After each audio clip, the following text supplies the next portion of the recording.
రత్నాకర్ అన్నయ్య గారు అన్నయ్య గారు మనందరికీ సుపరిచితులే. కొత్త వారి కోసం సభా మర్యాద కోసం చిరు పరిచయం.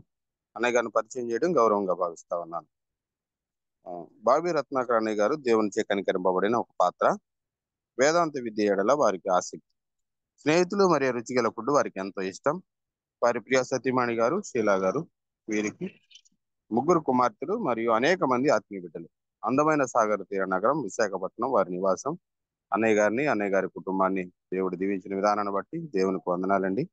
వెల్కమ్ టు అన్నయ్య, please. Good morning Swaroop garu. Very good morning please. వినిపిస్తుందమ్మా బాగా? వినిపిస్తుంది. ప్లీజ్. అదే ఈరోజు హెడ్ ఫోన్స్ లేవు, ఇంకా సామర్లకోటలోనే ఉన్నాం. మరి మా కోసం ప్రార్థన చేస్తున్నందుకు మీకు అందరికీ కృతజ్ఞతలు తెలియజేసుకుంటున్నానండి. ప్రభు అయిన యేసుక్రీస్తు నామములో అందరికీ శుభములు, వందనములు తెలియజేసుకుంటున్నాను. సామర్లకోట చాలా వేడిగా ఉంది, మరి చలికాలం లాగా లేదు అసలు. ఇక్కడ ఒక మ్యారేజ్కి వచ్చాం అనమాట. దేవునికి స్తోత్రం. మరి ఒక పల్లవి పాడతాను, మీరు ఎవరు భయపడకండి.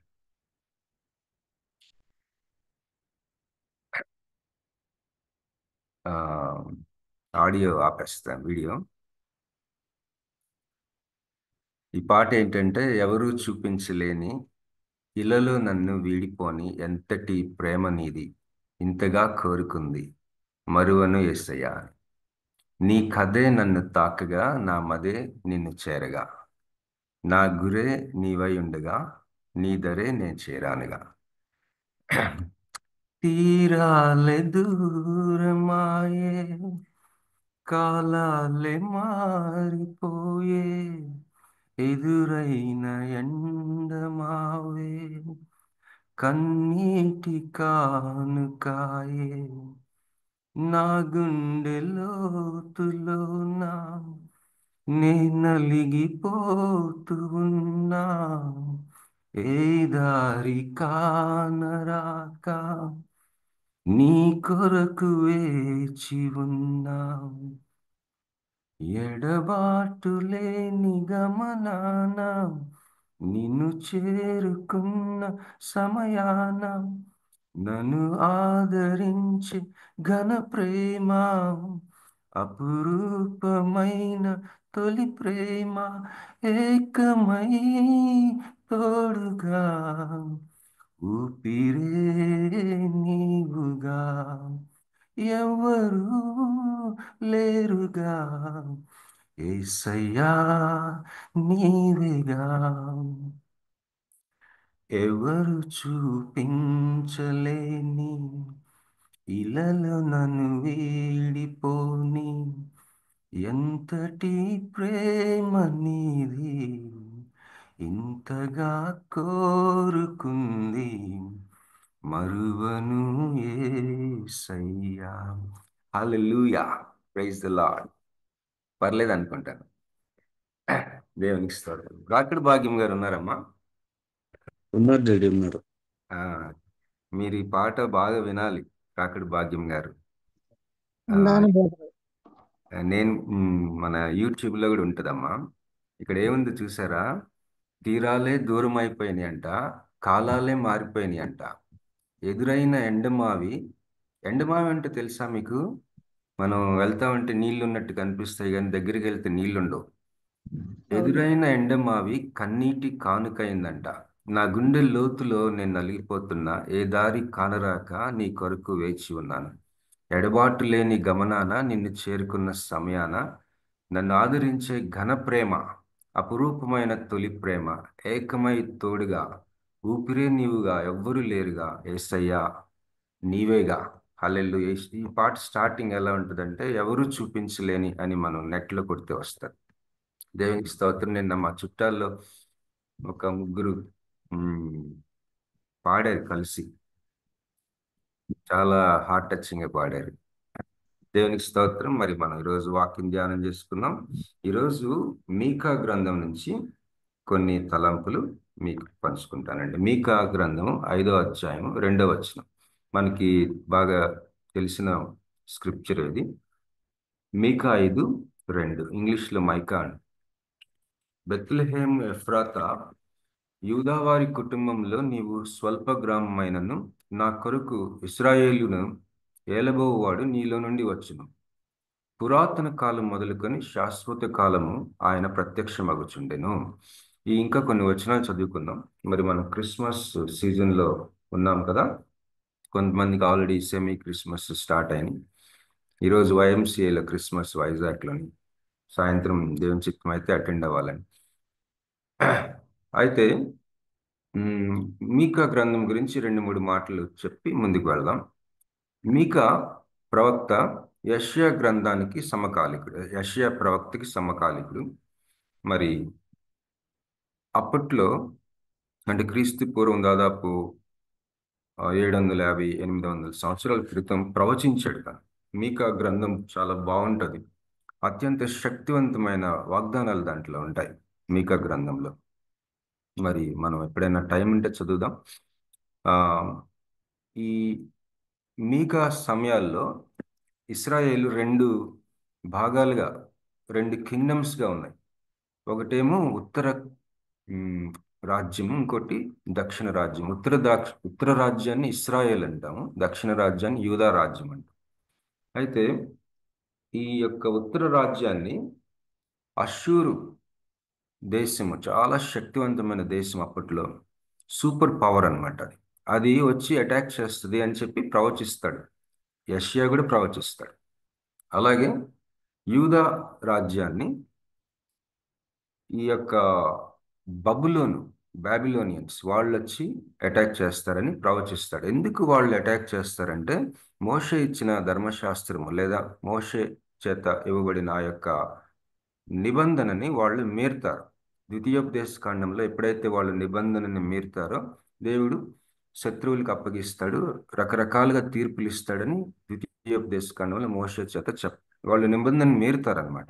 మీరినప్పుడు ఈ యొక్క శిక్షగా ఈ శత్రు రాజ్యాలు అష్షూరు మరియు బబులోను వచ్చి ఈ 2 రాజ్యాల్ని దాడి చేయబోతున్నాయి రానున్న రోజుల్లో అని ప్రవచిస్తాడు. ఎందుకు ప్రవచిస్తాడంటే ఒకవేళ వాళ్ళు ఎవరైనా మారు మనసు పొందుతారేమో అని. అయితే ప్రవచించినప్పుడు మొన్న చెప్పుకున్నట్లుగా మనకి దేవుడు ఎప్పుడైతే తీర్పిస్తాడో దానికి వెంటనే ఒక శేషాన్ని మిగులుస్తాడు, ఆశీర్వాదం కూడా ఇస్తాడు. ఇది ఒక ప్యాకేజ్ అన్నమాట. మన జీవితంలో కూడా ఈ ప్యాటర్న్ నడుస్తుంటది మనం కానీ జాగ్రత్తగా గమనించుకుంటే. రోమాపత్రిక 1వ అధ్యాయంలో ఉంటది, God will punish our mind first అని. అయితే దీనికి ఇంకా కొద్దిగా ముందుకు వెళ్ళక ముందు ఈ క్రిస్మస్ సీజన్లో మరి ఇందాక దీప్తి సిస్టర్ గారు ఒక పాట పాడారు. మనం మీనింగ్ఫుల్గా చేయకపోతే శుద్ధ దండగాని. అలాగే మరి మురళీ బాబాను కూడా ఈ లోకమే ఒక సత్రము, ఆ సత్రంలో యేసయ్యకి స్థలం ఇవ్వలేకపోయాం అని చెప్పేసి మంచి మంచి పాటలు పాడారు. మరి దేవునికి స్తోత్రం కలుగును గాక. మంచి క్రిస్మస్ మనస్తత్వం మనకి అలవాటు అవుతుంది. నాకు క్రిస్మస్ వచ్చినప్పుడల్లా మేము ఒకప్పుడు మమ్మల్ని ఎవరైనా పిలిచి భోజనం పెడితే బాగుండు అనుకునేవాళ్ళం. విశాఖపట్నం కొత్తగా వచ్చినప్పుడు 1991లో వచ్చాను నేను. ఎవరైనా పిలిచి భోజనం పెడితే బాగుండు అనుకునేవాళ్ళం యవనస్తులుగా. అయితే నాకు అప్పుడు ఇప్పుడు అనిపిస్తుంది అనమాట, ఇప్పుడు మనం భోజనం పెట్టగలిగిన స్థితిలో ఉన్నాం కదా, ఎవరు పట్టించుకోని వాళ్ళని ఎవరినైనా పిలిచి భోజనం పెట్టాలి అని అనిపిస్తుంది. లేదా ఒకరు ఏదన్నా షాప్ తీసుకెళ్ళి మన దగ్గర డబ్బులు ఉంటే బట్టలు కొనియాలి, లేదా ఏదో ఒకటి. మరి దయచేసి ఈ విషయం కూడా ప్రార్థన చేయండి. ఎంతోమంది మరి పండుగ టైంలో ముఖ్యంగా యవనస్తులు ఎవరు పట్టించుకొని ఉంటే బయటికి బాగానే ఉంటారు, కానీ if you look in to their ice, చర్చిలో ఉంటారు మనకి యవనస్తులు, బాయ్స్ ముఖ్యంగా, లేకపోతే గర్ల్స్ అయితే గర్ల్స్, బాయ్స్ అయితే బాయ్స్. మనం కుటుంబాలు అయితే ఏదైనా కుటుంబాన్ని మనం వాళ్ళ కళ్ళల్లో చూడండి, ఒంటరితనం కనిపిస్తుంది. తర్వాత ఎవరైనా మమ్మల్ని పట్టించుకుంటే బాగుండు అనిపిస్తుంది.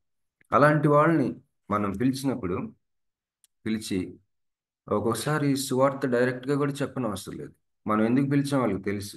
ఏదైనా వీడియో ఉంటే వేయచ్చు. బిల్లీ గ్రాహం గారి వీడియోస్ ఉంటాయి సువార్త చెప్పి, ఆ మంచి ఆదరణతో వాళ్ళు కాసేపు పెడితే మరి క్రిస్మస్ మనం ఎంతో ధన్యులు అవుతాం అనిపించింది నాకు. దయచేసి ఈ విషయం ప్రార్థన చేద్దాం. దేవునికి స్తోత్రం కలుగును గాక. అయితే దేవుడంట మరి ఈ లోకాన్ని సరిదిద్దటానికి ఒక బేబీని పంపించాడంట ఈ లోకానికి. మరి ఆ బేబీ ఏం చేశాడంట, సరిగ్గా లేని అన్నీ కూడా సరి చేయడానికి, అలాగే ఒక సత్యాన్ని చెప్పవలసిన అవసరం వచ్చిందని, తర్వాత ఒక పాట పాడవలసి వచ్చిందని, అలాగే మరి ఒక నశించిపోతున్న మనలాంటి వాళ్ళని రక్షించడానికి దేవుడు ఏం చేశాడు, ఒక బేబీని పంపాడంట. అయితే ఈ బేబీస్ గురించి ఒక మాట నేను చదివాను నాకు దగ్గర. బేబీస్కి అసలు ఏం తెలుసు అంటే, ఒక అతను మైకేల్ లూయిస్ అని అతను సైకాలజిస్ట్, మానసిక శాస్త్రవేత్త. ఆయన మరి ఈ చైల్డ్ డెవలప్మెంట్, పిల్లలు ఏ విధంగా ఎదుగుతారు అన్న ఆ యొక్క సంస్థకి చెందిన వ్యక్తి. ఆయన ఒక బేబీస్ అసలు వాళ్ళకి ఏం తెలుసు అన్నది రాశాడు. బేబీస్ అంట they are born legally blind. అయితే ఈ చట్టరీతిగా గ్రుడ్డితనంతో పుడతారట వాళ్ళు. మా అమ్మాయి ఇలా చేస్తుంది కదా, మా అమ్మాయికి చట్టం గురించి ఒక లా ఉంటుందని తెలిసేసరికి చాలా టైం పట్టింది కదా చదువుకోవడానికి. మరి babies are born legally blind. అయితే ఎంత ఆశ్చర్యం అంటే, పుట్టిన 7 నిమిషాలకే చెయ్యెత్తి ఇలా చూసుకుంటుందంట బేబీ. చూసుకొని ఆ ఆ చెయ్యెత్తుతుందట బేబీ 7 నిమిషాలకే.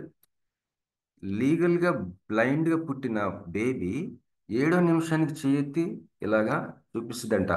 దానికి సాదృశ్యం ఏంటంటే, ఈ లీగల్ సిస్టమ్ అంతటిని ఎగ్జామిన్ చేస్తున్నట్టు చెయ్యెత్తుతుందట 7వ నిమిషానికి. అలాగే వాళ్ళ చెవులు బాగా పనిచేస్తాయట బేబీస్కి.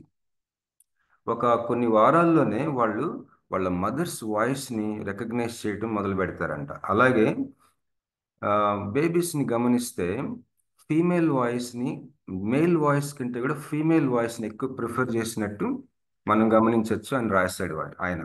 అలాగే బేబీస్ పుట్టిన 12 గంటలకి, అప్పటి వరకు మరి ఒక మదర్స్ మిల్క్ కూడా ఎలా ఉంటుందో తెలియదు కదా, మరి గర్భంలో ఉన్నప్పుడు వాళ్ళు నోటి ద్వారా ఏమి ఆహారం వెళ్ళదు కాబట్టి వాళ్ళకి అసలు టేస్టే తెలియదు. కానీ చిన్న షుగర్ వాటర్ ఇస్తే ఎప్పుడు పుట్టిన 12 గంటలకి వాళ్ళంట ఎంత ఎంజాయ్ చేస్తారట, ఆ సాటిస్ఫై అవుతారట ఆ 12 అవర్స్కి.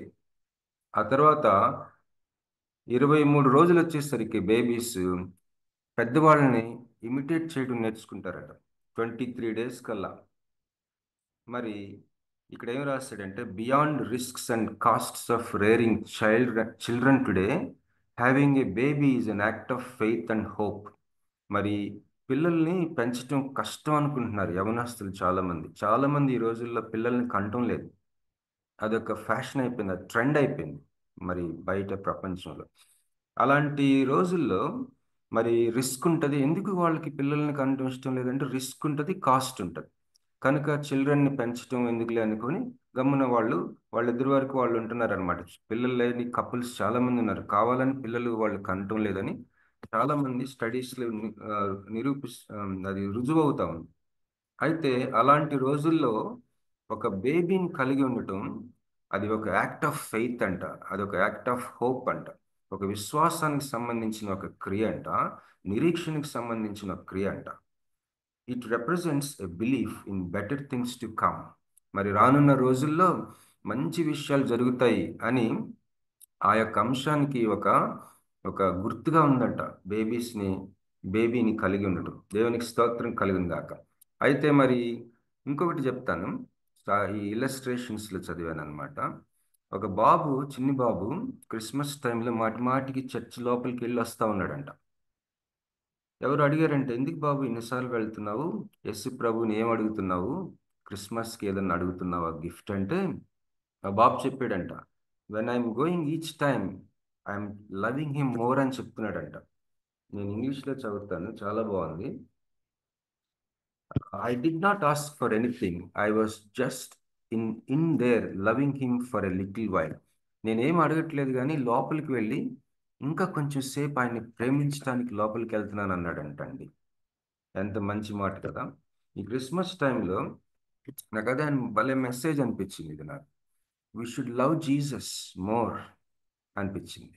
నా కోసం పుట్టావు కదా ఈ లోకంలో, ఇందాక అన్న పాడినట్టు, మురళీబాబు అన్న చీరాల నుంచి పాడారన్న. మరి ఈ చిన్న బాబు, నేను ప్రతిసారి లోపలికి వెళ్ళి మరొకసారి దేవుడికి నిన్ను నేను ప్రేమిస్తున్నానని చెప్తున్నాడట క్రిస్మస్ టైంలో. నేనేం గిఫ్ట్స్ అడగట్లేదని. ఓకే, ఇప్పుడు will come back to mica 5:2. మనం మీకా గ్రంథం 5వ అధ్యాయం 2వ వచనం చదువుదాం మరొకసారి. ఎవరైనా చదువుతారండి? మెలకుగా ఉన్నారు అనుకుంటాను. లేకపోతే నేను చదవండి అమ్మా. మీకా 5:2. హల్లెలూయా. హల్లెలూయా. బెత్లెహేము ఎఫ్రాతా, యోదావారి కుటుంబములలో నీవు స్వల్ప గ్రామమైనను నా కొరకు ఇజ్రాయేలీలను ఏలబోవు వాడు నీలో నుండి వచ్చును. పురాతన కాలము మొదలుకొని శాశ్వత కాలము ఆయన ప్రత్యక్షమగుచుండెను. ఈ మాట చదివారండి. అంతకుముందు మనకి బాగానే పరిచయం. ఆ, బెత్లెహేము ఎఫ్రాతా, యూదావారి కుటుంబంలో నీవు స్వల్ప గ్రామమైనను నా కొరకు ఇశ్రాయేలీయులను ఏలబోవాడు నీలో నుండి వచ్చు. మరి హేరోదు రాజు దగ్గరికి జ్ఞానులు వచ్చినప్పుడు వాళ్ళు ఆ గ్రంథాలన్నీ స్టడీ చేసినప్పుడు ఈ భాగం నుంచి చదివి వినిపిస్తారు. ఇది నిజమే, మరి బెత్లెహేంలో మనకి ఇట్లాగా మెస్సయ్య పుట్టడం, లేకపోతే మీ యొక్క యూదా రాజు పుట్టడం నిజమే అని చెప్పేసి ఈ మీకా గ్రంథం నుంచి చదివి వినిపిస్తారు వాళ్ళు శాస్త్రులు. అయితే ఇక్కడ ఒక మాట ఉందండి, పురాతన కాలం మొదలుకొని శాశ్వత కాలం ఆయన ప్రత్యక్షమగుచుంది. పురాతన కాలం మొదలుకొని శాశ్వత కాలం వరకు ఆయన ఈ క్రిస్మస్ టైంలోనంటండి పరిశుద్ధాత్మ రూపంలో, ఆయన ఆత్మ రూపంలో మనకి ప్రత్యక్షమవుతూ ఉంటారట ఈ క్రిస్మస్ టైంలో. ఇయర్ లాంగ్ సంవత్సరం అంతా ప్రత్యక్షమవుతుంటారు. ఈ క్రిస్మస్లో మళ్ళీ మనం ప్రత్యేకంగా మరి మనసు పెడతాం కాబట్టి ఆయన జన్మ గురించి, ఆయన పురాతన కాలం మొదలుకొని శాశ్వత కాలం ఆయన ప్రత్యక్షమగుచుండను. కాబట్టి ప్రసవమగు స్త్రీ పిల్లలను కనువరకు ఆయన వారిని అప్పగించి, అప్పుడు ఆయన సహోదరులలో శేషించిన వారును ఇశ్రాయేలీలతో కూడా తిరిగి వద్దురు. ఇక్కడ ఏంటంటే వీళ్ళకి ఈ ఈ మీకా 3 సందేశాలు ఇస్తా ఉన్నాడు. 3 సందేశాల్లో వాళ్ళకి వాళ్ళ ఈ యొక్క ఇశ్రాయేలీలు అవ్వచ్చు, యూదా వాళ్ళొచ్చు, వాళ్ళకి జరగబోతున్న తీర్పులు, అలాగే కొంతమందిని దేవుడు విడిచిపెడతాడు ఒక శేషంగా, తర్వాత వాళ్ళు దీవించబడతారు, మెస్సయ్య వస్తాడు అని చెప్తా ఉన్నాడు అనమాట ఈ యొక్క మీకా గ్రంథం 7 అధ్యాయాల్లో.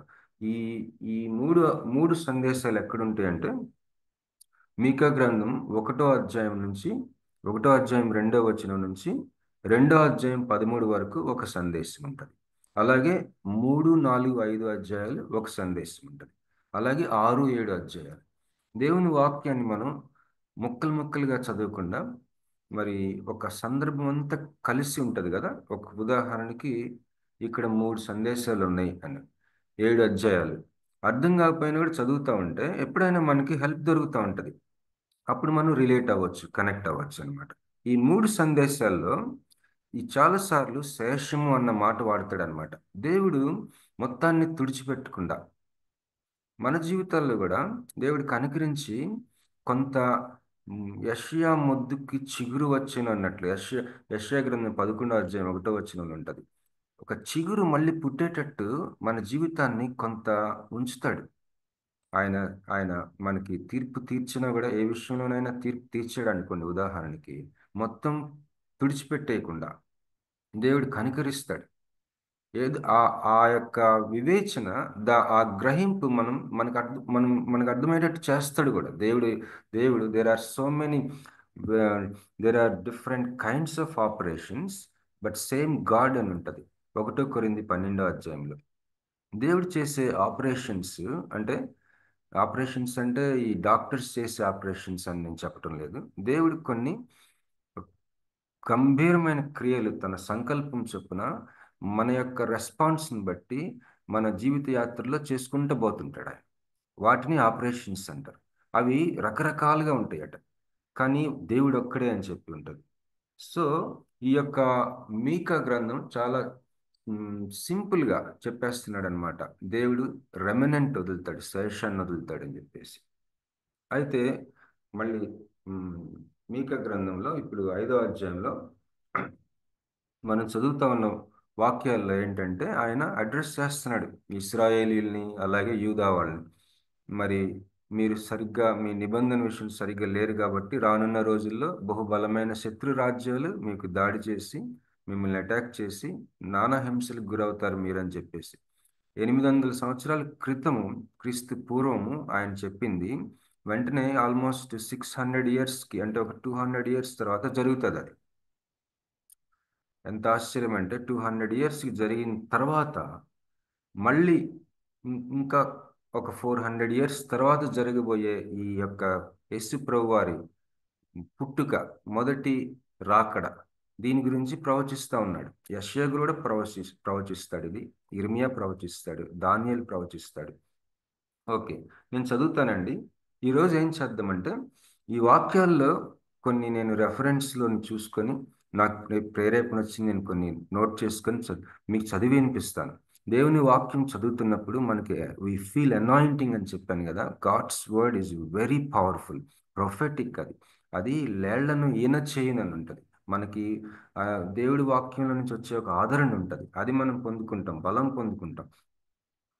ఇక్కడ మీకా 5వ అధ్యాయం 4వ వచనం చదువుతున్నానండి. ఆయన నిలిచి యెహోవా బలము పొంది తన దేవుడైన యెహోవా నామ మహాత్మ్యమును బట్టి తన మందను మేపును, కాగా వారు నిలుతురు.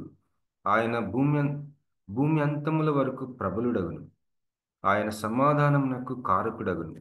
అష్షూరు మన దేశంలో చొరబడి మన నగరులలో ప్రవేశింపగా వానిని ఎదిరించుటకు మేము 7 గొర్రెల కాపురులను 80 ప్రధానులను నియమింతుము. వారు అష్షూరు దేశమును దాని గుమ్మముల వరకు నిమ్రోదు దేశమును ఖడ్గము చేత మేపుదురు. అష్షూరియులు మన దేశంలో చొరబడి మన సరిహద్దులలో ప్రవేశించినప్పుడు ఆయన ఈలాగున మనలను రక్షించింది. ఇప్పుడు జాగ్రత్తగా వినండి, ఇట్స్ వెరీ వెరీ ప్రొఫెటిక్. ఇది ప్రవచన సారాంశము యేసుక్రీస్తుని గురించిన సాక్ష్యం అని ఉంటుంది. The essence of the prophecy is a testimony of Jesus Christ అని ఉంటుంది. ప్రకటన గ్రంథం 19వ అధ్యాయం 10th verse ఉంటుంది. అది కూడా చదువుతాను. ప్రవచనం దయచేసి గమనించండి. మన జీవితాలని షేప్ చేసేది, విశ్వాసులుగా మన జీవితాలని షేప్ చేసేది, మనకు ఒక డైరెక్షన్ ఇచ్చేది, మనకు ఒక బ్లూ ప్రింట్ ఇచ్చేది ప్రాఫెసీస్. దయచేసి గమనించండి. 1 కొరింథీ 12వ అధ్యాయంలో 14వ అధ్యాయంలో పరిశుద్ధాత్మ వరాల గురించి చెప్తా ఉన్నప్పుడు అక్కడ ప్రవచనం గురించి చెప్తాడు. 2 విషయాలు ఉంటాయి ప్రవచనం గురించి. ఒకటి, అది ఆత్మ, gift of the Holy Spirit, పరిశుద్ధాత్మ కృపావరం. అది అంటే కొంతమందికి దేవుడు ప్రవచన వరం ఇస్తాడు, వాళ్ళు ప్రవచిస్తారు మన జీవితాల మీద ప్రార్థన చేసి. ప్రవచించినప్పుడు మనం అది యేసుక్రీస్తు నామంలో మనం నమ్మకంతో రిసీవ్ చేసుకోవాలి మనం. అయితే కొంతమంది దేవుడు చెప్పకపోయినా ప్రవచించే వాళ్ళు ఉంటారు, వాటిని కాస్త జాగ్రత్తగా వివేచించుకోవాలని మనం అంత ముందు కూడా అనుకున్నాం. అయితే రెండో విషయం ఉంది ప్రవచనం, ఈ ప్రాఫెసీ గురించి. ఇట్స్ ఎన్ ఆఫీస్, దేవుని యొక్క ఉద్యోగం. అది ఉద్యోగ వరం.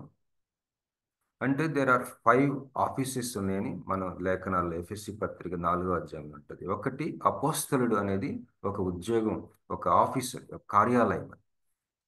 దేవుడు ఎవరినైతే అపోస్తలులుగా పిలుస్తాడో వాళ్ళకి ఆ కార్యాలయం ఉంటుంది, వాళ్ళే ఒక కార్యాలయంగా ఫంక్షన్ అవుతుంటారు. ఉదాహరణకి మనం ఆది అపోస్తలులు, ఆ తర్వాత చాలా మంది అపోస్తలుల గురించి కూడా మనం చదువుతూ ఉంటాం. ఆ తర్వాత ప్రవక్తలు, వాళ్ళు కేవలం ప్రవచించడం ఒక్కటే కాదు చేసేది, నివారణ మందు కూడా చెప్తారు. ఈ మైకా అలాంటి వ్యక్తి, ఈ మీకా, యెషయా కూడా అంతే. వాళ్ళు ఏమంటారు, ఫోర్త్ టెల్ చేస్తారంటే, అంటే ఫ్యూచర్ చెప్పటం కాదు.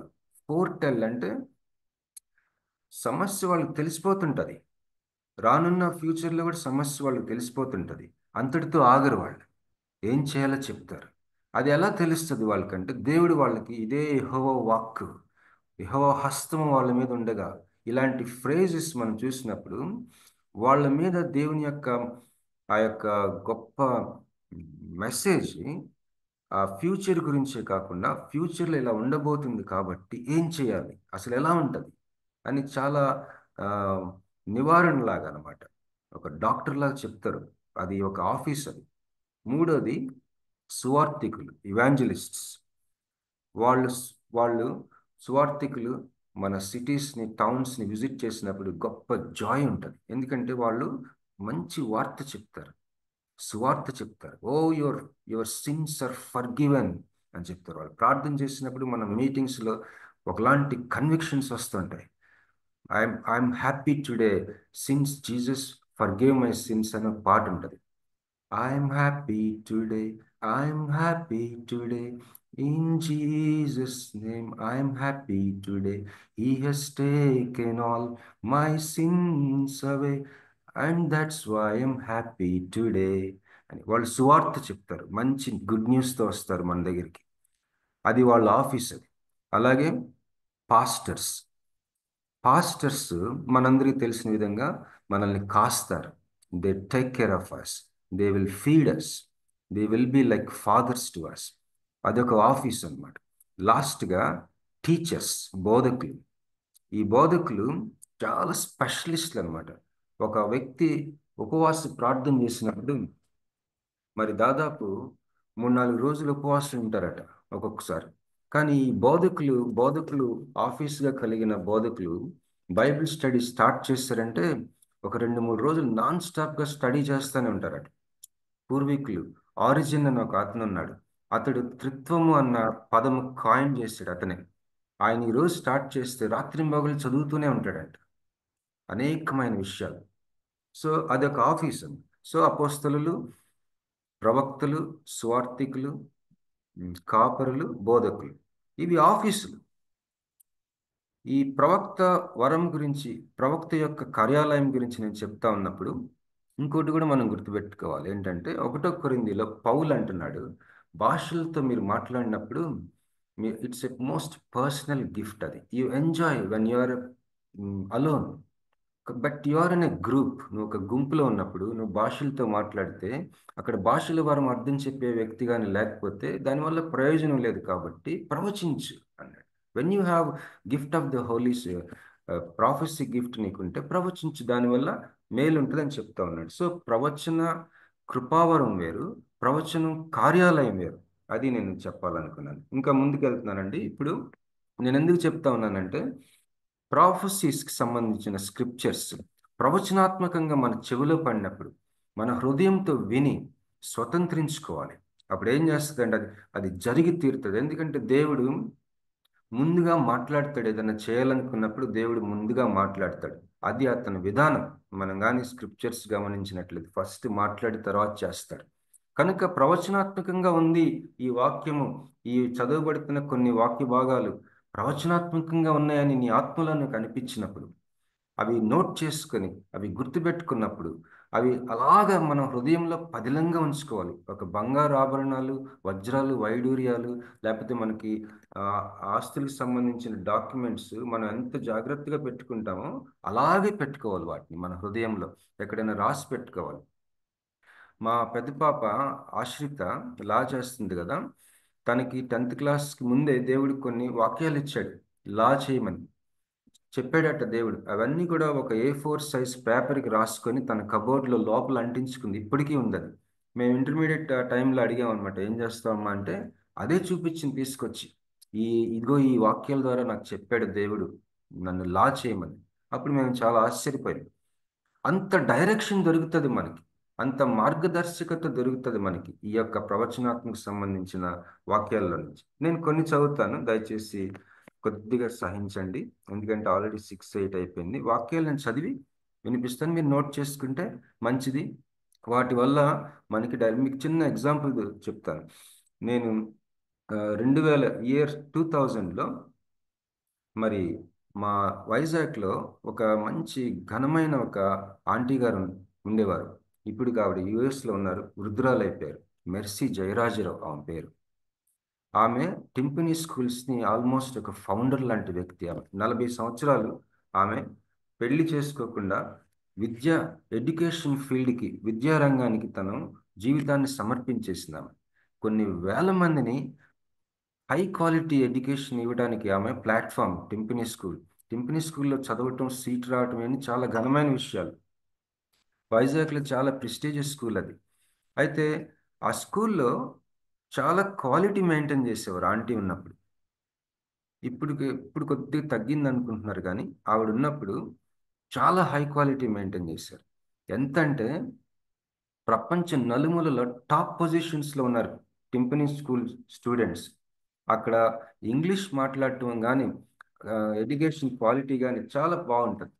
అయితే ఆవిడ ఒకరోజు మేము ఇయర్ 2000లో ఉన్నప్పుడు మాకు కాల్ చేసి, బాబు మా అప్స్టేర్స్ మేము సహజంగా దేవుని సేవకులకి ఇచ్చేవాళ్ళం, అంతకుముందు చెప్పినట్టున్నాను ఇచ్చేవాళ్ళం, ఆ, మీరు బయట రెంట్ కొంటున్నారని విన్నాను, మీరు ఎందుకు రాకూడదు, ఇక్కడికి వచ్చి ఉండొచ్చు కదా, మీరు ఆర్ఫనేజ్ రన్ చేస్తున్నారు కదా, మీరు దేవుని సేవకులుగానే నేను నమ్ముతున్నాను, మీరు వచ్చి ఇక్కడ ఉండండి అని అంటే, సరే మేము ఆవిడ చాలా గొప్ప ఆవిడకి సెక్యూరిటీ గార్డ్స్ మరి చాలా పెద్ద పెద్దోళ్ళతో పరిచయాలు ఆవిడకి. ఆవిడతో మనకి ఎందుకులే, మనమంతా కూడా కామన్ పీపుల్, మనం ఎందుకులే అనుకొని మేము ఆయనకి ఆంటీ గారికి నేను ఒక ఉత్తరం రెడీ చేశాను, మేము రామని చెప్పడానికి. అప్పుడు మా అత్తగారు అన్నారు, నేను ఒకసారి చెప్పాను ఇది, దయచేసి క్షమించండి, మళ్ళీ చెప్తున్నాను. ప్రవచన వరం ఎలా పనిచేస్తుందో, జీవితాన్ని ఏ విధంగా షేప్ చేస్తుందో చెప్పాలని చెప్తున్నానండి. అయితే ఆవిడకి మా మదర్ ఇన్ లా ఏమన్నారంటే, బాబు ఏ విషయమైనా సరే నువ్వు నో అని చెప్పడానికి కూడా దేవుణ్ణి అడిగి చెప్పాలి అన్నారు. సరే నేను ప్రార్థన చేశాను, ఎందుకంటే చాలా అలసిపోయి ఉన్నాం అప్పుడే మారేం ఇంటికి. ప్రార్థన చేసినప్పుడు దేవుడు నాకు ఒక వర్డ్ ఇచ్చారు. యెషయా గ్రంథం 62వ అధ్యాయం, నేను ఒకసారి చదివి వినిపిస్తాను. యెషయా గ్రంథం 62:1 సియోను నీతి సూర్యకాంతి వలె కనబడు వరకు, దాని రక్షణ దీపం వలె వెలుగుచుండు వరకు, సియోను పక్షమందు నేను మౌనముగా ఉండను, యెరూషలేము పక్షమందు నేను ఊరకుండను. జనములు నీ నీతిని కనుగొనను, రాజులందరూ నీ మహిమను చూచెదరు. యెహోవా నియమింపబో క్రొత్త పేరు నీకు పెట్టబడును. నీవు యెహోవా చేతిలో భూషణ కిరీటముగాను, నీ దేవుని చేతిలో రాజకీయ మకుటముగాను ఉండువు. విడవబడిన దానివని ఇక మీదట నీవు అనబడవు, పాడైనదని ఇకను నీ దేశంను గురించి చెప్పబడదు. హెప్సిబా అని నీకును, బ్యూలా అని నీ భూమికిని పేర్లు పెట్టబడును. యెహోవా నిన్ను గూర్చి ఆనందించుచున్నాడు, నీ దేశము వివాహితమగును అని ఈ అధ్యాయం అంతా బాగుంటుంది. అయితే ఇది చదువుతున్నప్పుడు నాకు తెలిసిపోయింది, it is a prophetic word coming in to my life అని. నా జీవితంలోకి ఒక ప్రవచనాత్మకమైన మాట నా లైఫ్లోకి వస్తుందని నాకు తెలిసిపోయింది. నాకు ఎలా తెలిసిందో నాకు తెలిసిపోయింది, నాకు తెలియదు. నా గొర్రెలు నా స్వరము వినుని అంటున్నప్పుడు అదేదో హోలీనెస్కి సంబంధించింది కాదండి, ఇట్స్ ఎ రిలేషన్షిప్కి సంబంధించింది. అది పరిశుద్ధత గురించిన మాట కాదు, అది సంబంధం గురించిన మాట. దేవునికి నీకు ఒక సంబంధం ఉంది, వ్యక్తిగత సంబంధం. యూ విల్ నో, నీకు తెలిసిపోద్ది దేవుడు మాట్లాడినప్పుడు. అది ప్రవచనాత్మకమైన మాట అయితే ఇంకా స్పష్టంగా తెలిసిపోద్ది, పవర్ఫుల్గా లోపలికి వెళ్తూ ఉంటుంది అది మన ఆత్మలోకి. నాకు అర్థమైపోయి అయినా 3 days మేము టైం అడిగా, వెళ్ళాం. 3 days అయిన తర్వాత మాకు తెలిసింది ఏంటంటే, నేను ఇదే చెప్పాను ఆంటీకి, ఈ వాక్యం వచ్చింది ఆంటీ అంటే ఆవిడ చాలా ఆశ్చర్యపోయింది. వాళ్ళ ఫాదర్కి ఇదే వాక్యం వస్తే ఆ ఇల్లు కట్టారట, ఆ ఇంటికి బ్యూలా అని పేరు పెట్టారంట. ఆయనకి 4 కుమార్తెలు, ఈవిడ 4వ ఆవిడ. ఈవిడ వివాహం చేసుకోకుండా దేవునికి సమర్పించుకుంది. Most beautiful women, highly anointed. Education గురించి తనని దేవుడు అభిషేకించాడు. రాయల్టీ, ఎక్కడ చూసినా రాయల్టీ ఉంటుంది ఆమె మీద, ఎక్కడ చూసినా ఎలిగెన్స్ ఉంటుంది, ఎలిగెన్స్. ఎవరో చెప్పారు, ఆమె వరండాలో నడుస్తూ ఉంటే ఆమె శారీ ఫ్లోర్ని అలాగ డ్రాగ్ చేస్తూ ఉంటే ఆ సౌండ్ విని భయపడిపోయారట టీచర్స్, స్టూడెంట్స్. అంత సమర్పించుకుని అంత కష్టపడి ప్రాణం పెట్టేసింది ఆ స్కూల్ మీద. అయితే కొంత విమర్శలు కూడా ఉన్నాయి ఆవిడ మీద. నేను ఎందుకు చెప్తా ఉన్నానంటే, ఆ తర్వాత మేము కట్టిన అపార్ట్మెంట్స్ అవ్వచ్చు, గీతక్క హౌస్ అవ్వచ్చు, ప్రతి విషయంలో ఆమె జీవితంలో నుంచి ఏదో మాలోకి ప్రవేశించింది. అనాయింటింగ్ రబ్ అవుతుందండి మన మీద, ఇంకొక మీద, ఎవరి మీద ఇచ్చి. ఫర్ ఎగ్జాంపుల్ ఏలియా మీద ఉన్న అభిషేకము ఎలీషా మీదకి డబుల్ పోర్షన్ వచ్చింది. మోషే మీద ఉన్న అభిషేకము 70 మంది మీదకి వెళ్ళింది. మోషే మీద ఉన్న అభిషేకం యెహోషువకు వచ్చింది. పౌలు మీద ఉన్న అభిషేకము తిమోతి మీదకి వచ్చింది, తీతు మీదకి వచ్చింది. అభిషేకము మన దగ్గర నుంచి, లేదా మనము ఎవరినైతే ఫాలో అవుతున్నామో ఆ లీడర్స్ దగ్గర నుంచి మనకి రబ్ అవుతుంది. మనకి మనం రాసుకొని పూసుకుంటుంటే వాళ్ళకి ఏదైనా ఒక పర్ఫ్యూమ్ మన మీదకి కూడా వస్తుంది అంటారు కదా. అట్లా అభిషేకము మన జీవితాల మీదకి వస్తుంది. నువ్వెవరినైతే ఫాలో అవుతున్నావో వాళ్ళ మీద నుంచి మనకు వస్తుంది. దేవుడి ప్యాటర్న్, దేవుడి యొక్క విధానం అది. సో అప్పటి నుంచి దేవుడు నాతో ఈ మాటలు మాట్లాడాడు కదా. నేను దేవుని మహాకృపను బట్టి నేను నమ్మాను. 2000 ఇయర్లో ఇప్పటికొచ్చి 24 ఇయర్స్ అవుతుంది. దేవుడు అంచెలంచెలుగా ఎలాంటి కార్యాలు చేశాడంటే, నా జీవితంలో నేను ఎన్నడూ కూడా ఇలాంటి వాళ్ళని కలుస్తానా అని నేను అనుకోలేదు. మాది చీరాల, చాలా చిన్న పరిస్థితి నుంచి వచ్చాం మేము. అలాంటి వ్యక్తిని నేను అసలు మోస్ట్ పవర్ఫుల్ పీపుల్ నేను కలిశాను జీవితంలో. అలాంటి వ్యక్తులు అసలు నేను కలవలేను, ఇంపాసిబుల్. అసలు వ్యాపార రంగం అవ్వచ్చు, రాజకీయ రంగం అవ్వచ్చు. నేను ఒకసారి ఆ, ఏంటి ట్రంప్ అడ్మినిస్ట్రేషన్ అంత ముందు ఉన్నప్పుడు మరి రిలీజియస్ అంబాసిడర్తో నేను ఫోన్లో మాట్లాడాను. నేను అప్పుడు తాయివాన్లో ఉన్నాను. నా మెంటర్ నా ఫోన్ ఇచ్చాడు. ఇతను నీ కోసం ప్రార్థన చేస్తున్నాడు, మాట్లాడని ఫోన్ ఇచ్చాడు. షాక్ అయ్యాను నేను. ఆ రోజు మీటింగ్లో మేము తాయివాన్ ప్రెసిడెంట్ తోటి కూర్చొని, మా పక్క టేబుల్లో కూర్చుంది ఆవిడ, లేడీ ప్రెసిడెంట్, తాయివాన్ ప్రెసిడెంట్. ఇలాంటి మనకి ఎక్కడ సంభవిస్తాయండి దేవుని వాక్యాలు. నీ జీవితంలో ఈ వాక్యం కూడా మీరు రిసీవ్ చేసుకోండి. ఈరోజు ఈ వాక్యం కూడా రిసీవ్ చేసుకోండి. యెషయా గ్రంథం 62 ఖచ్చితంగా ప్రాఫిటిక్గా, ప్రవచనాత్మకంగా మరి ఇది జీవితంలో జరుగు తీరుతుంది. నీకు జరుగుతుంది, నీ పిల్లలకు జరుగుతుంది. ఒకసారి ఒక ఒక బ్రదర్ అండ్ సిస్టర్ వచ్చారు. వాళ్ళ పిల్లలకి ప్రార్థన చేయమన్నప్పుడు దేవుడి ఆత్మ నాకు బలంగా కుమ్మరించబడింది. అప్పుడు నేను చెప్పాను, you will study in greatest institutions అని చెప్పాను ఆ బాబుకి. డెఫినెట్లీ స్టడీయింగ్ ఫినిష్ చేస్తాడు తను చాలా టాప్ ఇన్స్టిట్యూట్లో. దేవుని వాక్యం అలాగా. దేవునికి స్తోత్రం. మరి సమయం లేదు కాబట్టి కొన్ని వాక్యాలు నేను చదువుతాను. విల్ గో బ్యాక్ టు మీకా 5వ అధ్యాయం 7వ వచనం చదువుతానండి. యాకోబు సంతతిలో శేషించిన వారు యెహోవా కురిపించు మంచు వలెను, మనుష్య ప్రయత్నం లేకుండాను, నరుల యోచన లేకుండాను గడ్డి మీద పడు వర్షము వలెను ఆయా జనముల మధ్య నుందురు. యాకోబు సంతతిలో శేషించిన వారు అన్ని జనుల మధ్యను, అనేక జనములలోను, అడవి మృగములలో సింహం వలెను, ఎవడును విడిపింపకుండా లోపలికి చొచ్చి గొర్రె మందులను త్రొక్కి చీల్చు కొదమ సింహం వలెను ఉందురు. అసలు చూసారా ఈ మాటలు? మనం స్వతంత్రించుకుందాం, మన పిల్లలకి స్వతంత్రింప చేద్దాం. 9వ వచనం, నీ హస్తము నీ విరోధుల మీద ఎత్తబడి ఉండును గాక, నీ శత్రువులందరూ నశింతురు గాక. ఆ దినమున నేను నీలో గుర్రములుండకుండా వాటిని బొత్తిగా నాశనం చేతును. నీ రథములను మాపివేతును, నీ దేశమందున్న పట్టణములను నాశనం చేతును, నీ కోటలను పడగొట్టుదును, నీలో చిల్లంగి వారు లేకుండా నిర్మూలన చేతును. అంటే ఇక్కడ కాంబినేషన్ అన్నమాట. బ్లెస్సింగ్ చెప్తున్నాడు, ప్రాఫెసీ చెప్తున్నాడు. వీళ్ళు దేవునికి విరోధంగా జీవిస్తున్నారు కాబట్టి దేవుడు కొన్ని చేస్తాడు. అవి కూడా ఆ యొక్క జడ్జిమెంట్ తాలూకు మాటలు కూడా మాట్లాడుతున్నాడు మధ్య మధ్యలో. 12వ వచనం, మేఘములను చూచి మంత్రించు వారు ఇక నీలో ఉండరు. నీ చేతి పనికి నీవు మ్రొక్కకుండునట్లు చెక్కిన విగ్రహములను, దేవతా స్తంభములను నీ మధ్య ఉండకుండా నాశనం చేతును. అన్నిటికంటే దేవునికి ఇష్టం లేని పాపము విగ్రహారాధన. విగ్రహారాధన మనం ఎందుకు చేస్తాం అనుకుంటాం, కానీ మనం లోతుగా పరిశీలించుకుంటే ఉంటాయి మనలో కూడా. పరిశీలించుకుందాం. మరి 14వ వచనం, నీ మధ్యను దేవతా స్తంభములు ఉండకుండా వాటిని పెళ్లగింతును, నీ పట్టణములను పడగొట్టుదును.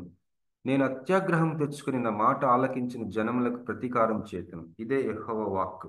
యెషయా గ్రంథం 5వ అధ్యాయం చదివానండి. ఇప్పుడు నేను కొన్ని నోట్ చేసుకున్నాను, ఒక 4-5 పోర్షన్స్ అంతే. అవి నేను చదివి వినిపించేసి క్లోజ్ చేస్తాను. 6:99 కదా, మేబీ ఒక 10 minutesలో నేను క్లోజ్ చేసేస్తానండి. ప్రకటన గ్రంథం 19వ అధ్యాయం 6వ వచనం, అప్పుడు గొప్ప జనసమూహపు శబ్దమును, విస్తారమైన జలముల శబ్దమును, బలమైన ఉరుముల శబ్దమును పోలిన ఒక స్వరము, సర్వాధికారియు ప్రభువునగు మన దేవుడు ఏలుచున్నాడు, ఆయనను స్తుతించుడి, గొర్రెపిల్ల వివాహోత్సవ సమయము వచ్చినది, ఆయన భార్య తన్ను తాను సిద్ధపరచుకుని ఉన్నది గనుక మనము సంతోషపడి ఉత్సహించి ఆయనను మహిమపరచుదామని చెప్పగా వింటిని. మరియు ఆమె ధరించుకున్నటకు ప్రకాశములను నిర్మలములైన సన్నపు నారబట్టలు ఆమెకి ఇవ్వబడును. అవి పరిశుద్ధుల నీతి క్రియలు. మరియు అతడు నాతో ఇలాగ చెప్పాను, గొర్రెపిల్ల పెండ్లి విందుకు పిలువబడిన వారు ధన్యులని వ్రాయుము.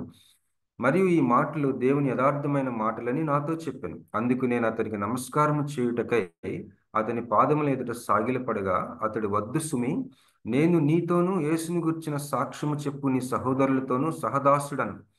దేవునికే నమస్కారం చేయము. యేసుని గుర్చిన సాక్ష్యము ప్రవచన సారమని నాతో చెప్పాను. ప్రవచన సారము యేసుని గుర్చిన సాక్ష్యం అంట. దయచేసి ఆలోచిద్దాం, మెడిటేట్ చేయండి ఈ మాటల గురించి. యెహెజ్కేలు 17వ అధ్యాయం 22వ వచనం చదువుతానండి. యెహెజ్కేలు 17:22 నుంచి 24 చదువుతాను. మరియు ప్రభు అయిన యెహోవా ఈ మాట సెలవిచ్చుచున్నాడు, ఎత్తైన దేవదారు వృక్షపు పైకొమ్మ ఒకటి నేను తీసి దాన్ని నాటుదును. ఒక తల్లిగారు ఈ వాక్యం చెప్పింది నాకు. మా అమ్మాయి గురించి ఈ వర్డ్ వచ్చిందండి, ప్రాఫెసీ వర్డ్, ప్రాఫెటిక్ వర్డ్. ఆ అమ్మాయి జీవితంలో బహుశక్తివంతమైన కార్యాలు జరిగినాయి. షాక్ అయ్యారు అందరూ. నేను చెప్పలేదు, ఆవిడకే దేవుడిచ్చాడు సొంతగా తన కుమార్తె గురించి వాక్యం. అదే నేను చదువుతున్నాను చూడండి. మరియు ప్రభు అయిన యెహోవా ఈ మాట సెలవిచ్చుచున్నాడు, ఎత్తైన దేవదారు వృక్షపు పైకొమ్మ ఒకటి నేను తీసి దాన్ని నాటుదును. పైగానున్న దాని శాఖలలో లేత దాన్ని త్రుంచి అత్యున్నత పర్వతం మీద దాన్ని నాటుదును. ఇశ్రాయేలు దేశంలోని ఎత్తుగల పర్వతం మీద నేను దానిని నాటగా అది శాఖలు విడిచి బహుగా ఫలించు శ్రేష్టమైన దేవదారు చెట్టగును. సకల జాతులు పక్షులను దానిలో గూళ్ళు కట్టుకొనును. దాని కొమ్మల నీడను అవి దాగును. మరియు యెహోవానగు నేనే ఘనమైన చెట్టును నీచమైనదిగాను, నీచమైన చెట్టును ఘనమైనదిగాను చేయవాడననియు, పచ్చని చెట్టు ఎండిపోవునట్లును ఎండిన చెట్టు వికసించినట్లును చేయవాడననియు భూమి అందుండు సకలమైన చెట్లకు తెలియబడును. యెహోవానగు నేను ఈ మాట సెలవిచ్చితిని, నేనే దానిని నెరవేర్చెదను. యెహెజ్కేలు 34:24 నుంచి 27 వరకు చదువుతానండి. 28 వరకు చదువుతాను. యెహెజ్కేలు 34 అధ్యాయము 26 నుంచి 31 వరకు చదువుతానండి. యెహెజ్కేలు 34:26 నుంచి 31. వారిని నా పర్వతము చుట్టుపట్ల స్థలములను దీవెనకరంగా చేయుదును. ఋతువుల ప్రకారము వర్షము కురిపించెదను. దీవెనకరమగు వర్షములు కురియును. ఫలవృక్షములు ఫలములిచ్చును. భూమి పంట పండును. వారు దేశంలో నిర్భయంగా నివసింతురు. నేను వారి కాడి కట్లను తెంపి వారిని దాసులుగా చేసిన వారి చేతిలో నుండి వారిని విడిపింపగా నేను యెహోవానై ఉన్నానని వారు తెలుసుకొందురు. ఇక వారు అన్యజనులకు దోపుడు సొమ్ముగా ఉండరు. దుష్టమృగములు వారిని భక్షింపవు. ఎవరి వలనను భయం లేకుండా వారు సురక్షితంగా నివసించెదరు. మరియు వారు ఇక దేశంలో కరువు కలిగి పోకుండాను అన్ని జనుల వలన వారికి అవమానము ప్రాప్తించకుండాను వారి ప్రఖ్యాతి కొరకై తోట ఒకటి నేను ఏర్పరచను. తోట అంటే ఒక ఒక వెంచర్ అన్నమాట. మరియు వారి యొక్క దేశంలో కరువు కలిగి నశించిపోకుండాను అన్ని జనుల వలన వారికి అవమానము ప్రాప్తించకుండాను వారి ప్రఖ్యాతి కొరకై తోట ఒకటి నేను ఏర్పరచదను. అప్పుడు తమ దేవుడైన యెహోవానగు నేను తమకు తోడుగా ఉన్నాననియు ఇశ్రాయేలీయులైన తాము నా జనులై ఉన్నారని వారు తెలుసుకొందురు. ఇదే ప్రభువగు యెహోవా వాక్కు. నా గొర్రెలను నేను మేపుచున్న గొర్రెలనగు మీరు మనుష్యులు. నా గొర్రెలను నేను మేపుచున్న గొర్రెలు నగు మీరు మనుష్యులు. నేను మీ దేవుడను. ఇదే ప్రభువైన యెహోవా వాక్కు. ప్రకటన గ్రంథం 21:6. మరియు ఆయన నాతో ఇట్లనెను, సమాప్తమైనవి. నేనే అల్ఫాయు ఒమేగయు, అనగా ఆదియు అంతమునై ఉన్నవాడును. దప్పిగొను వానికి జీవజలముల బుగ్గలోని జలమును నేను ఉచితంగా అనుగ్రహించును. దప్పిగుందండి మనకి. Are we thirsty? I will give unto him that is athirst of the fountain of the water of life freely. ఎవరికైతే దప్పికుంటుందోనంట, దప్పిగొను వానికి. సహోదరి సహోదరా, మరి బ్రదర్ అండ్ సిస్టర్, నువ్వు దప్పిగొనిన స్థితిలో ఉన్నావా? ఇది చాలా మర్మమాయుక్తమైన మాట. దప్పిగొనటం అనేది దేవుడికి చాలా ఇష్టం. కీర్తనకారుడు కూడా అంటాడు కదా, మరి దుప్పి నీటి వాగుల కొరకు ఏ విధంగా ఆశపడుచున్నదో నా ప్రాణం నీ కొరకు ఏముందండి అక్కడ? ఎవరైనా చెప్తారా? నిద్రపోతున్నారండి? తృష్ణగొనుచున్నది అని. తృష్ణ అనేది చాలా డీప్ వర్డ్. తృష్ణగొనుచున్నది, నా ప్రాణము దేవుడి కొరకు తృష్ణగొంటుందండి. దప్పిగొని వానికి జీవజలముల బుగ్గలోని జలమును నేను ఉచితంగా అనుగ్రహించింది. దేవుని మైండ్లో ఏదో ఉంది. మన మన దప్పి కంటే ఆయనకు తెలుసు. జీవజలముల బుగ్గలోని జలం అంటే కూడా ఆయనకు తెలుసు. So God is going to do something very great in your life.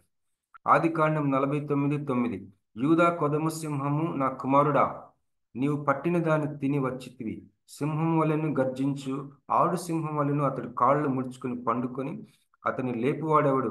షిలోహు వచ్చే వరకు యూదా యొద్ద నుండి దండము తొలగదు, అతని కాళ్ళ మధ్య నుండి రాజదండం తొలగదు. రాజదండం ఇస్తానంటున్నాడు నీకు దేవుడు. హల్లెలూయా. చూడండి, ఇక్కడ ఇంగ్లీష్లో ఏముందంటే స్కెప్టర్ అని ఉంటుంది. రాజదండం ఇస్తానంటున్నాడంట. రాకడ భాగ్యం సిస్టర్ గారు, మీకు ఝాన్సీ సిస్టర్ గారు, ఝాన్సీ, గూడపాటి ఝాన్సీ అమ్మ, అందరికీ, ఇక్కడ ఉన్న వాళ్ళందరికీ వాక్యం చూడండి. రాక్ ఏంటి, రాజదండము తొలగిపోదంట. రాజదండం చాలా పవర్ఫుల్. అది you will meet people like you will never imagine. అలాంటి ప్రజలు మనం కలుస్తాం, మీరు కలుస్తారు. రాజదండం తొలగదు, ప్రజలు అతనికి విధేయులైందరు. ఆదికాండం 49:11. వెళ్ళిపోయింది. 1 సెకండ్ అండి.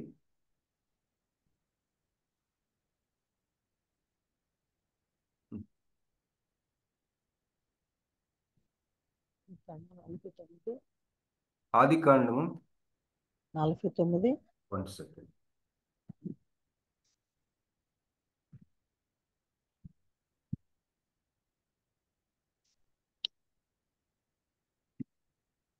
ఇంకా 2 ఉన్నాయండి, అయిపోయింది. ఆదికాండము 49:11. సారీ, 11, 10 వరకు చదివాను. ద్రాక్షవల్లికి తన గాడిదను, ఉత్తమ ద్రాక్షవల్లికి తన గాడిద పిల్లను కట్టి, ద్రాక్షరసంలో తన బట్టలను, ద్రాక్షల రక్తంలో తన వస్త్రమును ఉతుకును. అతని కన్నులు ద్రాక్షరసం చేత ఎర్రగాను, అతని పళ్ళు పాల చేత తెల్లగాను ఉండును. యెషయా 11:1, యెషయి మొద్దు నుండి చిగురు పుట్టును, వాని వేరుల నుండి అంకురము ఎదిగి ఫలించును. యెహోవా ఆత్మ జ్ఞాన వివేకములకు ఆధారమగు ఆత్మ, ఆలోచన బలములకు ఆధారమగు ఆత్మ, తెలివిని యెహోవా ఎడల భయభక్తులను పుట్టించు ఆత్మ అతని మీద నిలుచును. యెహోవా భయము అతనికి ఇంపైన సువాసనగా ఉండును. లాస్ట్ వన్, యెషయా 11:4, కంటి చూపును బట్టి అతడు తీర్పు తీర్చుడు, తాను వినుదానిని బట్టి విమర్శ చేయడు. నీతిని బట్టి బేదలకు తీర్పు తీర్చును. భూనివాసులలో దీనులైన వారికి యథార్థంగా విమర్శ చేయను. తన వాగ్దండం చేత లోకమును కొట్టును, తన పెదవుల ఊపిరి చేత దుష్టులను చంపును. దేవునికి స్తోత్రం కలుగును గాక. చెవి గలవాడు వినును గాక అన్న మాట వింటాం కదా. సో దాని అర్థం ఏంటంటే we should receive it with our heart. మన హృదయంతో వినాలని. దేవునికి స్తోత్రం కలుగును గాక. దేవుడు ఈ మాటల్ని మన వెనికిల్లో దీవించిన గాక. ఇది రికార్డ్ చేసింది కాబట్టి యూట్యూబ్లో కూడా ఉంటుంది కాబట్టి తర్వాత నోట్ చేసుకోవచ్చు. May God bless you abundantly, richly, powerfully, royally. Praise God. Over to Jhansi sister garu. ఆమేన్. Thank you brother. మరి చాలా చక్కని వాక్యాన్ని మీకా గ్రంథం నుంచి చక్కని తలంపులు మాతో పంచుకున్నందుకు వర్చువల్ ప్రేయర్ ఫ్యామిలీ తరఫున మీకు ప్రత్యేక వందనాలు. మరి దేవుడు మనకి ఏదైనా చేయాలనుకున్నప్పుడు ముందుగానే ప్రవచన రీతిగా మాట్లాడతారని, దేవుని అభిషేకం మన మీదకి ఎలా వస్తుంది అంటే మన మెంటర్స్ ని మనం ఉదాహరణగా తీసుకుంటే అని చక్కగా ప్రాక్టికల్ గా చెప్పారు. అట్లాగే చివరిగా ఒక క్వశ్చన్ అండి, దేవుని కొరకైన తృష్ణ మీకుందా? మనకుందో లేదో ఒకసారి మనల్ని మనం చెక్ చేసుకుందాము, తృష్ణ కలిగి జీవిద్దాము. చెప్పబడిన వాక్యం నిమిత్తము ముగింపు ప్రార్థన, పరలోక ప్రార్థన ఆశీర్వాదం ఇవ్వాల్సిందిగా పాస్టర్ మురళీ బాబాయ్ గారిని కోరుతున్నానండి. ప్రార్థన చేసుకున్నాం. దయగలిగిన తండ్రి, కృపగలిగిన సురక్షిత, మీ బంగారు పదాలకు వందనాలు స్తుతులు చెల్లిస్తున్నాను. నేను ఉదయకాల వేళలో తండ్రి చిన్న మందగా మీ పాదాలు చెంతగా వచ్చాము. మీకే వందనాలు సకాలమైన ఎత్తుబడినటువంటి వాక్యానికి నీరు కట్టండి, ఫలింపు చేయండి. అవి మా హృదయాల్లో భద్రపరచుకోవడానికి కృపను దయచేయమని ప్రార్థిస్తున్నాను నాయన. ఆయన ఇంత పర్యంతం మీ దాసులు బావి అతరకర్ణి గారిని మీరు నిలబెట్టుకున్నారు. శ్రేష్టమైన మాటలు మీకా గ్రంథంలోని మొక్కలు వివరించారు. మీకే వందనాలు స్తోత్రాలు చెల్లిస్తున్నామైనా. ఆ బిడ్డను ఆ బిడ్డ పరిచయాన్ని ఇంకా ఘనంగా దీవించండి, ఆశీర్వదించండి. వారికి ఇచ్చినటువంటి హోములు కూడా మీరు ఆశీర్వదించండి. వారికి ఇచ్చినటువంటి బిడ్డలను సాటి అయిన సహాయం దీవించి ఆశీర్వదించమని ప్రార్థిస్తున్నాం. అలాగనే తండ్రి అనే జూమ్ కూడికలో మరి బావికి సహకరిస్తున్నటువంటి కోర్ కమిటీ వారిని కూడా మీరు దీవించండి, ఆశీర్వదించండి. అందరం కూడా శ్రద్ధాశక్తితో మీ పాస్ సన్నిధికి వస్తున్నాం నాయన. నేను భయభక్తులు లేని వారెవరు కూడా మీ పాస్ సన్నిధికి రాలేరు నాయన. భయభక్తులు కలిగి ఉన్నారు కనుకనే ఉదయకాల వేళలో మీ పాస్ సన్నిధికి వస్తున్నారు. మరి ఎవరి కుటుంబాల్లో ఎలాంటి అవసరాలు ఉన్నాయో మాకే తెలియదు. ప్రతి విషయం బాహాటంగా తెలిసిన దేవుడు మీరు కనుక మీకే అప్పగిస్తున్నాం. అనేక మంది బిడ్డల తండ్రి ప్రార్థన వినతులు సమర్పించున్నారు. అటు బిడ్డలు ఏ కోరికలు కోరుకుంటున్నారు, ఏ ప్రార్థన మనవులు మీ పాదాలు చెంత పెట్టారు, వాటికి సరైన సమాధానం చేయమని ప్రార్థిస్తున్నాము నాయన. మరి ఒక పర్యాయం బాబీని వారి కుటుంబాన్ని మీరు ఆశీర్వదించమని ప్రార్థించి సహకరిస్తున్నటువంటి జాన్సన్ బట్టి మీ పాస్ అనేది వస్తున్నాం నాయన. యూట్యూబ్ లో ఇది రికార్డ్ చేస్తున్నటువంటి తేజాన్ని బట్టి కూడా మీ పాస్ సన్నిధికి వస్తున్నాం నాయన. తేజాన్ని వారి కుటుంబం మీరు ఆశీర్వదించమని దీవించమని ప్రార్థిస్తున్నాం. మన అల్పలం అయోగ్యులమైన మేము కూడా మీ పాస్ సన్నిధికి వచ్చి ఉన్నాం. మీరు మనల్ని దర్శిస్తున్నారు, చూస్తున్నారు, అవసరాల్లో మాకు తోడుగా ఉన్నారు, సజీవులుగా ఉంచారు. మీ చెంతకు రావడానికి సమయాన్ని ఇచ్చారు. మీకే వందనాలు స్తోత్రాలు చెల్లిస్తూ మా కొర సిలువలో తన ప్రాణాన్ని బలిగిపెట్టిన మా ప్రభువును మీ ప్రియ కుమారుడు మా ప్రాణరక్షకుడు విమోచకుడు యేసుక్రీస్తు నామాన అడిగి పెట్టుకొని ప్రార్థిస్తున్నాను తండ్రి. ఆమేన్. పరలోకమందున్న మా తండ్రి, నీ మీ నామం నామం పరిశుద్ధపరచబడును గాక. నీ మీ రాజ్యం రాజ్యం వచ్చును. నీ చిత్తం పరలోకం పరలోకమందెలాగో భూమి యందు నెరవేరును గాక. మాకు కావలసిన అనుదిన ఆహారం దయచేయము. అపరాధము చేయవారిని క్షమించినట్లు మా అపరాధములను క్షమించు. వంశోధరలేక తప్పించుము. ఎందుకంటే రాజ్యం, శక్తి, మహిమ నిరంతరము నీవై పరమ తండ్రి దేవుని ప్రేమ, కుమారుడైన యేసుక్రీస్తు వారి కృప, ఆదరణకర్తైన పరిశుద్ధాత్మ నేను శ్వాసం ఏరుకున్న మనకును సకల పరిస్థితులకు సదాకాలముతో నడిపించును గాక. ఆమేన్. అందరికీ వందనాలు. ఆమేన్. థ్యాంక్ యూ అయ్య గారు. ప్రార్థించిన పాస్టర్ మురళీ బాబాయ్ గారికి, వాక్యం అందించిన బాబీ గారికి ప్రత్యేక వందనాలు తెలియజేస్తున్నానండి. మరి అట్లాగే యూట్యూబ్ లో అప్లోడ్ చేస్తున్నారు తేజ అన్నకి కూడా ప్రత్యేక వందనాలు. ఇవన్నీ యూట్యూబ్ లో అవైలబుల్ గా ఉంటాయండి. బాబీ రత్నాకర్ అని టైప్ చేస్తే మీకు అందుబాటులో వస్తాయండి. బాబీ అన్న చెప్పిన మెసేజెస్ మీరు ప్రత్యేకంగా వినాలనుకుంటే బాబీ రత్నాకర్ అని టైప్ చేస్తే యూట్యూబ్ లో ఆ ఛానల్ వస్తుందండి. వ్యూ ఛానల్ అని వస్తుంది. అక్కడ మీరు ప్రెస్ చేస్తే ప్లేలిస్ట్ అని వస్తుంది. ఆ ప్లేలిస్ట్ లో ఎవరు వాక్యాలు చెప్తున్నారో అవన్నీ వస్తాయండి, ఫొటోస్ తో సహా. వారు చెప్పిన వాక్యాలు మరొకసారి మీరు వినాలని ఆశపెడితే మీరు వినియోగించుకోవచ్చండి. మీ సంఘాల్లో కూడా చక్కగా ఈ వాక్యాలు ఇంప్లిమెంట్ చేసుకోవచ్చు, మీ పరిచర్యలో వాడుకోవచ్చు. దేవుడు మిమ్మల్ని అందరినీ దీవించిన గాక. హ్యావ్ ఏ నైస్ డే అండి. ముగించుకుందామండి. థ్యాంక్ యూ అండి.